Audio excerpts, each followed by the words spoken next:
Hello friend, welcome to career path classes. तो friend, आज की इस वीडियो में हम लोग मैथ से कुछ महत्वपूर्ण प्रश्नों को करने वाले हैं जो सीटेट के प्रीवियस ईयरों में पूछे जा चुके हैं। तो फ्रेंड, मैंने लगभग क्वेश्चनों को ट्रिक के माध्यम से सॉल्व किया है। तो फ्रेंड, आप वीडियो पूरा देखना। चलिए देखते हैं आज का पहला क्वेश्चन क्या है। पहला क्वेश्चन है, यदि एक वर्गाकार कागज की दो आसन भुजाओं को क्रमशः 20% और 40% घटा दिया जाए तो नया क्षेत्रफल कितने प्रतिशत घट जाएगा। सीटेट 2011 का क्वेश्चन है। ठीक है, क्वेश्चन बोलता है कि वर्गाकार कागज है, ठीक है, उनके दोनों आसन भुजाओं को क्या कर रहा है, 20% और 40% घटा दे रहा है। ठीक है, तो जो क्षेत्रफल में प्रतिशत घट जाएगा वो कितना होगा वो पूछ रहा है। 50% होगा, 52% होगा, 60% होगा या 48% होगा। ठीक है, तो इस टाइप के लिए एक आसान ट्रिक है। वो ट्रिक क्या है, हम लोग ट्रिक के माध्यम से सोल्व करते हैं। ट्रिक क्या है वो देख लेते हैं। ट्रिक है हमारा x plus y minus x into y by 100। बस यही हमारा ट्रिक है। इस ट्रिक से ये क्वेश्चन आसानी से सॉल्व हो जाएगा। ठीक है, अगर यहाँ पे क्वेश्चन में मैं बता दूं, अगर वर्गाकार दे रहा है, आयताकार दे रहा है या वृत्ताकार दे रहा है, तीनों दे रहा है तो उसके लिए फॉर्मूला अप्लाई हो जाएगा। ठीक है, अगर क्वेश्चन में थोड़ा घुमाता है, यहाँ पे बोल रहा है 20% और 40% घटा दे रहा है, और क्वेश्चन में क्या होगा 20% और 40% क्या करेगा, बढ़ा देगा, या हो सके एक भुजा को बढ़ा देगा और एक भुजा को घटा देगा। तो सारे इसी फॉर्मूले से हमारा सॉल्व होगा सारे क्वेश्चन। हाँ, तो उसमें सिर्फ करना क्या होता है, अगर बढ़ा दे, यहाँ घटा दे लिखा, अगर यहाँ बढ़ा दे है तो यहाँ सिर्फ प्लस हो जाता है। ठीक है, अगर बोलता है एक भुजा बढ़ा दे और एक भुजा घटा दे तो जो बढ़ा दे उसमें प्लस का साइन होता है और जो घटा दे उसमें माइनस का साइन होता है। ठीक है, चलिए अब इसको सॉल्व करते हैं इससे। तो x 20 प्लस 40 माइनस 20 इंटू 40। ठीक है, इसे सॉल्व करते हैं बाई 100। 0 0 कट हो गया। अब 20 प्लस 40 हमारा कितना हो जाएगा, 60 हो जाएगा। माइनस 2 इंटू 4 8 हो गया। तो 60 माइनस 8 कितना आ जाएगा, 52। तो 52%। तो हमारा आंसर बी यहाँ पे सही होगा। ठीक है, क्लियर है। चलिए नेक्स्ट क्वेश्चन देखते हैं। दूसरा क्वेश्चन है, 25 minus P square minus Q square minus 2pq का गुणनखंड क्या होगा। गुणनखंड वो बताना है। सीटेट 2011 में क्वेश्चन पूछा है। ठीक है, चलिए इसका गुणनखंड हम लोग निकालते हैं। तो पहले है 25, हम लोग यहाँ से क्या करते हैं, माइनस को पहले कॉमन ले लेते हैं। माइनस को कॉमन लिया तो क्या बचा इसमें, पी स्क्वायर, माइनस कॉमन हुआ तो प्लस बचा क्यू स्क्वायर, माइनस क्या होगा प्लस हो जाएगा 2pq बचा। ठीक है, चलिए आगे सॉल्व करते हैं इसको। 25 minus P square plus Q square plus 2pq। आप यहाँ देख रहे हैं किसी का फॉर्मूला जैसा लग रहा है, तो किसका फॉर्मूला जैसा, a प्लस बी का होल स्क्वायर के फॉर्मूले जैसे। कैसे, तो इसका क्या होता है, A square plus B square plus 2ab होता है। ठीक है, तो सेम टू सेम यही है। तो इसको हम लोग क्या लिख सकते हैं, p प्लस क्यू का होल स्क्वायर लिख सकते हैं। ठीक है, अब हम लोग पास क्या हुआ है, 25 को हम लोग क्या लिख सकते हैं, 5 का स्क्वायर लिख सकते हैं, माइनस p प्लस क्यू का होल स्क्वायर लिख सकते हैं। ठीक है, अब यहाँ पे हम लोग देख रहे हैं, यहाँ पे एक फॉर्मूला हमारा और निकल के आ रहा है। क्या आ रहा है, a माइनस बी का होल स्क्वायर। तो इसका क्या होता है, a plus b into a minus b होता है। ठीक है, तो इसको हम लोग लिख सकते हैं, a हमारा यहाँ पे क्या है 5 है, माइनस b की जगह में क्या है p प्लस क्यू है। तो फॉर्मूला a प्लस बी है तो पहले हम लोग लिखते हैं और b की जगह में p प्लस क्यू लिखते हैं। ठीक है, इनटू अब a माइनस बी है तो a की जगह में 5 हो गया और माइनस अपनी जगह पे, अब b की जगह में हमारा हो गया p प्लस क्यू हो गया। ठीक है, चलिए इसको आगे सॉल्व करते हैं। 5 प्लस p प्लस क्यू अपनी जगह पे होगा, 5 माइनस, अब माइनस क्या करेगा, मल्टीप्लाई करेगा तो माइनस p और माइनस प्लस माइनस होगा माइनस क्यू। तो हमारा 25 minus P square minus Q square minus 2pq का गुणनखंड कितना होगा, 5 plus p plus q into 5 minus p minus q, that is the answer. ठीक है, चलिए नेक्स्ट क्वेश्चन देखते हैं। क्वेश्चन नंबर 3 है, यदि किसी संख्या के 75% में 75 जोड़कर वही संख्या प्राप्त हो जाए तो वह संख्या होगी। ठीक है, क्या होगी वो बताना है। यूपी टेट 2020 का एक क्वेश्चन है। तो हम लोग मान लेते हैं, माना वह संख्या x है, ठीक है, वह संख्या क्या है, x है, ठीक है। तो प्रश्न के अनुसार हम लोग देखते हैं, प्रश्नानुसार क्या बोलता है, यदि किसी संख्या के 75% में, तो किसी संख्या, तो वह संख्या क्या है, x है, के 75% में कितना जोड़कर, 75 जोड़कर क्या मिल जाता है हमें, वही संख्या मतलब x मिल जाता है। तो वह संख्या होगी, मतलब x हमें यहाँ से निकालना है, क्या होगा वो बताना है, ठीक है। चलिए सॉल्व करते हैं इसको। x इंटू इसको कट करते हैं 25 से, 3 टाइम्स में होगा, ये 4 टाइम्स में हो जाएगा, यानी बचा यहाँ 3/4 plus 75 is equal to x, ठीक है। अब यहाँ से हम लोगों को क्या आ जाता है, 3x/4 प्लस 75, सॉरी यहाँ x लिख दिया है, 75 इज इक्वल टू x, ठीक है। चलिए अब यहाँ सॉल्व करते हैं इसको। क्या करते हैं हम लोग, 75 को इधर रहने देते हैं और ले जाते हैं उधर, x माइनस 3x/4, ठीक है। चलिए आगे सॉल्व करते हैं। 75 अपने जगह पे, इसको सॉल्व करते हैं तो एलसीएम 4 हो जाएगा, 4x माइनस 3x, ठीक है। चलिए इसको सॉल्व करते हैं तो 75 इज इक्वल टू आ जाएगा हमारा 4x माइनस 3x, x/4, ठीक है। आगे सॉल्व करते हैं, x/4 को इधर ले आते हैं और 75 को उधर ले जाते हैं, ठीक है। x अब 75 इंटू 4 हो जाएगा, ये हमारा इधर आ गया, ठीक है।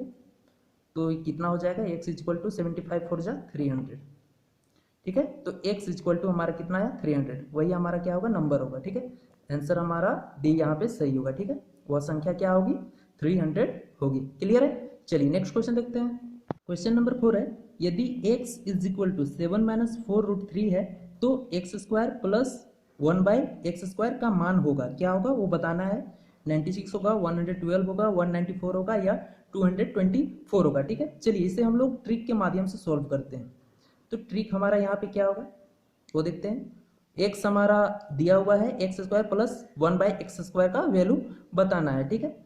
तो x² plus 1/x² is equal to हो जाएगा x प्लस 1/x का whole square minus 2, okay, that is the trick. और यही ट्रिक से हमारा ये क्वेश्चन आसानी से सॉल्व हो जाएगा, ठीक है। तो यहाँ पे हमें निकालना है क्या, x माइनस 1/x का whole square minus 2।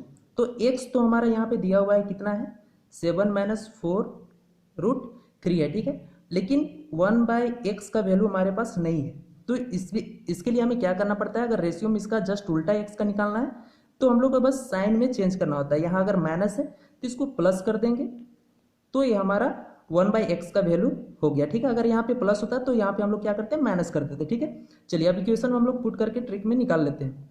x plus 1/x का होल स्क्वायर माइनस 2, ठीक है। चलिए x हमारा आ गया, कितना है, 7 माइनस 4√3 है। अब प्लस 1/x कितना है, 7 प्लस 4√3 है माइनस 2, ठीक है। यहाँ से क्या क्या हमारा कैंसिल हो जा रहा है, 4√3 माइनस 4√3 और प्लस 4√3 कैंसिल हो जा रहा है। बचा क्या हमारा, 7 प्लस 7, यहाँ पे होल स्क्वायर होगा, सॉरी होल स्क्वायर माइनस 2, ठीक है। तो 7 7 कितना होगा, 14 हो गया, 14 का स्क्वायर माइनस 2 हो गया। अब 14 का स्क्वायर कितना होता है, 196 होता है, माइनस 2 इज इक्वल टू हमारा क्या आ गया, 194। तो that is the answer, option हमारा सी यहाँ पे सही होगा। क्लियर है। चलिए नेक्स्ट क्वेश्चन देखते हैं। क्वेश्चन नंबर 5 है, एक वृत्ताकार मैदान का अर्धव्यास मतलब त्रिज्या हमारा दिया हुआ है, आर दिया हुआ है, ठीक है, कितना 80 मीटर है। एक वृत्त चाप केंद्र पर 126 डिग्री का कोण सबटेंड कर रहा है। इस भाग पर 5 रुपये प्रति वर्ग मीटर की दर से टाइल्स लगवाने में कितनी लागत आएगी, ठीक है, कितनी लागत आएगी वो बताना है। तो एक हमारा क्या है, वृत्ताकार मैदान है, ठीक है, ये हमारा वृत्ताकार मैदान हो गया। इसका अर्धव्यास मतलब त्रिज्या हमारा दिया हुआ है, कितना दिया हुआ है, 80 मीटर दिया हुआ है, ठीक है। वहाँ पे बोलता है क्या कि एक वृत्त चाप केंद्र पर 126 डिग्री का कोण सबटेंड कर रहा है। तो हम लोग समझ लेते हैं वृत्त चाप ये है और 126 डिग्री का कोण सबटेंड कर रहा है, ठीक है। तो बोलता है क्या कि इस भाग पर 5 रुपये प्रति वर्ग मीटर की दर से टाइल्स लगवाने की कितनी लागत आएगी, ठीक है। तो सबसे पहले हम लोग क्या करना होगा, इस चापखंड का क्या निकालना होगा हमको, क्षेत्रफल निकालना होगा, ठीक है। तो चाप खंड का क्षेत्रफल इज इक्वल टू क्या हो जाएगा, फॉर्मूला क्या होता है चापखंड का क्षेत्रफल is equal to pi r square by pi r square theta by 360 degree, ठीक है। चलिए इसको सॉल्व करते हैं।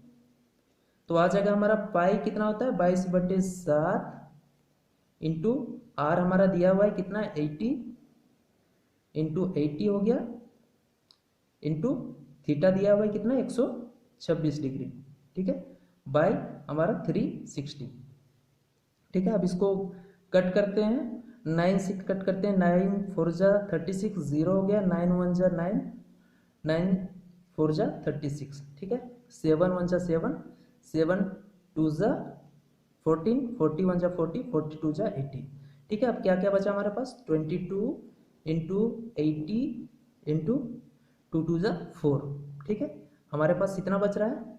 चलिए आप यहाँ पे सॉल्व करते हैं, मल्टीप्लाई करते हैं 22 इंटू 8 तो कितना हो जाएगा 16 17, 0 हो गया, इंटू 4 इसको मल्टीप्लाई करते हैं तो आ जाएगा से हमारा 0407, ठीक है, 7040, ठीक है। अब बोलता है क्या हमारा तो चापखंड का क्षेत्रफल निकल गया। अब इस क्षेत्रफल पर 5 रुपये प्रति वर्ग मीटर की दर से टाइल्स लगवाने की कितनी लागत आएगी, तो क्या करना होगा, इसे हम लोग 5 से डायरेक्टली मल्टीप्लाई कर देना होगा, ठीक है। 7040 इंटू 5 इज इक्वल टू आ जाएगा हमारा 00253, यानी 35,200। ऑप्शन हमारा डी यहाँ पे सही होगा, ठीक है। कितना हज़ार लगेगा टाइल्स लगवाने में 35,200 रुपया, ठीक है। ऑप्शन डी हमारा यहाँ पे सही हुआ। क्लियर है, चलिए नेक्स्ट क्वेश्चन देखते हैं। क्वेश्चन नंबर 6 है, ए के पास बी से 20% अधिक धन है और सी के पास बी से 20% कम धन है। ए के पास सी से कितने प्रतिशत अधिक धन है वो बताना है। सीटेट 2014 का ये क्वेश्चन है, ठीक है। चलिए सोल्व करते हैं। क्वेश्चन बोलता है कि ए के पास बी से 20% अधिक धन है, ठीक है। तो मान लेते हैं यहाँ, माना बी के पास कुल धन इज इक्वल टू 100 रुपीज, ठीक है। क्योंकि यहाँ बोल रहा है कि ए के पास बी से 20% अधिक धन है, ठीक है। तो बी के पास कितना है वो नहीं मालूम, तो हम लोग मान लेते हैं कि बी के पास 100 रुपया है, ठीक है। चलिए अब ए के पास बोलता है बी से 20% अधिक है, तो हम लोग निकाल लेते हैं ए के पास कुल धन। ए के पास कुल धन कितना हो जाएगा, कुल धन, ठीक है, कितना हो जाएगा 120 रुपया। क्यों होगा, क्योंकि 100 का अगर हम 20% निकालते हैं तो कितना आता है 20 रुपया आता है, ठीक है। तो 120 हो जाएगा, ठीक है। अब आगे क्वेश्चन बोलता है कि सी के पास बी से 20% कम है, ठीक है। तो सी के पास कुल धन निकाल लेते हैं हम। सी के पास कुल धन, ठीक ना, कुल धन कितना हो जाएगा 100 माइनस 20 यानी 80 रुपया, ठीक है। सी के पास टोटल धन कितना है 80 रुपया है। और अब आगे क्वेश्चन क्या बोलता है, ए के पास सी से कितने प्रतिशत अधिक धन है। तो ए के पास सी से कितने प्रतिशत अधिक धन है वो बताना है, ठीक है। तो ए के पास सी से अधिक धन कितना होगा। तो ए के पास टोटल है 120 रुपया और सी के पास है कितना 80 रुपया। दोनों को सब्ट्रैक्ट कर देंगे तो ए के पास कितना अधिक धन है वो निकल जाएगा, कितना है 40 रुपया, ठीक है। 40 रुपया अधिक धन है किसके पास, ए के पास। अब यहाँ पूछता है कितने प्रतिशत अधिक धन है, ठीक है। तो अब प्रतिशत निकाल देते हैं इसका। प्रतिशत कितना प्रतिशत हो जाएगा 40 इंटू 100 और कितना में निकालना है 80 में, क्योंकि सी से कंपेयर कर रहे हैं, तो बाई 80। तो 40 1 जा 40, 42 जा 80 हो गया, 2 1 जा 2 50 यानी 50%। तो ऑप्शन हमारा यहाँ क्या सही होगा, ऑप्शन बी सही होगा, ठीक है। तो क्वेश्चन के अनुसार ए के पास सी से कितना प्रतिशत अधिक धन है 50% अधिक है। क्लियर है, चलिए नेक्स्ट क्वेश्चन देखते हैं। क्वेश्चन नंबर 7 है, एक व्यक्ति अपने सामान को उसके क्रय मूल्य से 40% अधिक पर अंकित करता है तथा अंकित मूल्य पर 40% बट्टा देता है, बट्टा मतलब छूट देता है। उसका हानि या फिर लाभ प्रतिशत है वो बताना है। सीटेट 2016 का एक क्वेश्चन है, ठीक है, कितना होगा वो बताना है। हानि 8% होगा, या कोई हानि या कोई लाभ नहीं होगा, या लाभ 10% होगा, या हानि 16% होगा, ठीक है। तो ये हमारा क्वेश्चन ट्रिकी है, ठीक है, ट्रिकी के माध्यम से सॉल्व करेंगे। ट्रिक इसमें क्या होगा, एक्स माइनस एक्स, एक्स हमारा एक प्लस में ले रहे हैं, क्यों, क्योंकि एक पे अधिक हो रहा है और एक में बट्टा छूट दे रहा है, ठीक है। तो minus minus x into x by 100, ठीक है, या एक्स एक्स नहीं, यहाँ वाई और यहाँ पे वाई, ठीक है। ये हमारा ट्रिक होगा, इसी ट्रिक से सॉल्व होगा। एक्स हमारा कितना है 40 माइनस 40 इंटू 40 बाई 100, ठीक है। तो 0 0 कट हो गया, ये 40 चला गया, तो बचा क्या हमारे पास -16, ठीक है। माइनस आ गया मतलब क्या हो रहा है, हानि हो रहा है, तो ऑप्शन डी हमारा सही होगा यहाँ, हानि 16%, ठीक है। क्लियर है, चलिए नेक्स्ट क्वेश्चन देखते हैं। क्वेश्चन नंबर 8 है, यदि एक वृत्त की परिधि 50% घटाई जाती है तो वृत्त का क्षेत्रफल घटता है, कितना घटता है वो बताना है। यू टेट उत्तराखंड टेट का है, 2017 क्वेश्चन है, बताना है कितना होगा। तो ये भी क्वेश्चन हमारा ट्रिकी है, देखिए ट्रिक के माध्यम से इसे सॉल्व करते हैं, ठीक है। ट्रिकी क्वेश्चन है, तो क्या होगा इसमें 2x minus x square by 100, ठीक है। ये हमारा इसमें ट्रिक अप्लाई होगा। तो 2x कितना है हमारा 50 माइनस 50 का स्क्वायर बाई 100, ठीक है। कितना हो गया ये 100, 50 इंटू 2 100 हो गया, माइनस 50 इंटू 50 का स्क्वायर है बाई 100, 0 0 कट हो गया, बचा 100 माइनस 5 5 से 25, सब्ट्रैक्ट करते हैं तो कितना आएगा 75, ठीक है। तो 75% क्या होता है, घट जाता है। क्लियर है, चलिए नेक्स्ट क्वेश्चन देखते हैं। क्वेश्चन नंबर 9 है, एक घनाभाकार गोदाम की लंबाई, चौड़ाई और ऊंचाई क्रमशः 56 मीटर, 42 मीटर और 10 मीटर है। इसके अंदर अधिकतम कितने घनाभाकार डिब्बे रखे जा सकते हैं यदि प्रत्येक डिब्बे की विमाएं 2.8 मीटर, 2.5 मीटर और 70 सेंटीमीटर है, ठीक है। सीटेट आप लोग देख रहे हैं, सीटेट 2019 का एक क्वेश्चन है, ठीक है। सबसे पहले हम लोग को क्या करना होगा इस क्वेश्चन में, तो घनाभाकार गोदाम का पहले हमें क्या निकालना होगा, आयतन निकालना होगा, फिर घनाभाकार डिब्बे का आयतन निकालना होगा, फिर दोनों को डिवाइड कर देंगे तो हम लोगों को क्या निकल जाएगा, इससे कितने घनाभाकार डिब्बे उस गोदाम में रखे जा सकते हैं वो आसानी से निकल जाएगी। चलिए निकालते हैं, सबसे पहले निकालते हैं घनाभाकार गोदाम का आयतन, ठीक है। क्या करना होगा इसके लिए, घनाभाकार गोदाम का आयतन का फॉर्मूला क्या होता है, लंबाई गुने चौड़ाई गुने ऊंचाई होती है, ठीक है। लंबाई कितनी है 56 मीटर, फिर चौड़ाई कितनी है 42 मीटर, फिर ऊंचाई कितनी है 10 मीटर, ठीक है। अब निकालते हैं घनाभाकार डिब्बे की आयतन, ठीक है। घनाभाकार डिब्बे का आयतन इज इक्वल टू हो जाएगा 2.8 इंटू 2.5 इंटू, आप यहाँ देख रहे हैं 70 सेंटीमीटर दिया हुआ है, ठीक है। 70 सेंटीमीटर है, अगर इसको मीटर में कन्वर्ट करते हैं, क्योंकि और सारे बीमाएँ किस में दिए हुए हैं, मीटर में दिए हुए हैं, तो इसको भी मीटर में हमें कन्वर्ट करना होगा। तो ये हो जाएगा हमारा 0.70 मीटर आ जाएगा, ठीक है। तो यहाँ पे हमारा जो 0.70 मीटर, ठीक है। अब क्या निकालते हैं, कुल डिब्बों की संख्या आप कितनी हो जाएगी वो निकालते हैं, ठीक है। कितने डिब्बे अब वहां पे रखे जाएंगे, तो कुल डिब्बों की संख्या इज इक्वल टू क्या हो जाएगा, गोदाम का आयतन, गोदाम का आयतन डिवाइडेड बाय डिब्बों का आयतन, ठीक है। चलिए इसको आगे सॉल्व करते हैं, तो हो जाएगा ये 56 इंटू 42 इंटू 10 डिवाइड में 2.8 इंटू 2.5 इंटू 0.70, ठीक है। अब इसमें से हम लोग क्या करते हैं, पॉइंट हटा देते हैं, तो एक जीरो ऊपर आ जाएगा, यहाँ से पॉइंट हटाते हैं तो एक जीरो यहाँ आ जाएगा, यहाँ से पॉइंट हटाते हैं तो जो 2 जीरो यहाँ आ जाएगा, ठीक है। चलिए इसको सॉल्व करते हैं, तो आ जाएगा 560 इंटू 420 इंटू 1000 बाय 28 इंटू 5 होगा इंटू 70। ठीक है, अब इसको कट करते हैं। 28 1 जा 20, 28 2 जा 56 होगा, तो 20 हो गया, 0 0 होगा, 7 1 जा 7, 7 6 जा 42, 25 1 जा 25, 4 जा 100, 0। ठीक है, अब बचा हमारे पास क्या क्या, तो 20 इंटू 6 इंटू 40। ठीक है, अब इसको मल्टीप्लाई करते हैं तो क्या आएगा, 120 इंटू 40, तो आ जाएगा 4800। ठीक है, तो कितने डिब्बों की कुल संख्या कितनी होगी, 4800। ऑप्शन हमारा डी यहाँ पे सही होगा। क्लियर है, चलिए ऑप्शन डी हमारा यहाँ पे सही है। क्लियर है, चलिए नेक्स्ट क्वेश्चन देखते हैं। क्वेश्चन नंबर 10 है, पूर्णांकों 1 से 100 तक के मध्य अभाज्य युग्मों की संख्या कितनी है।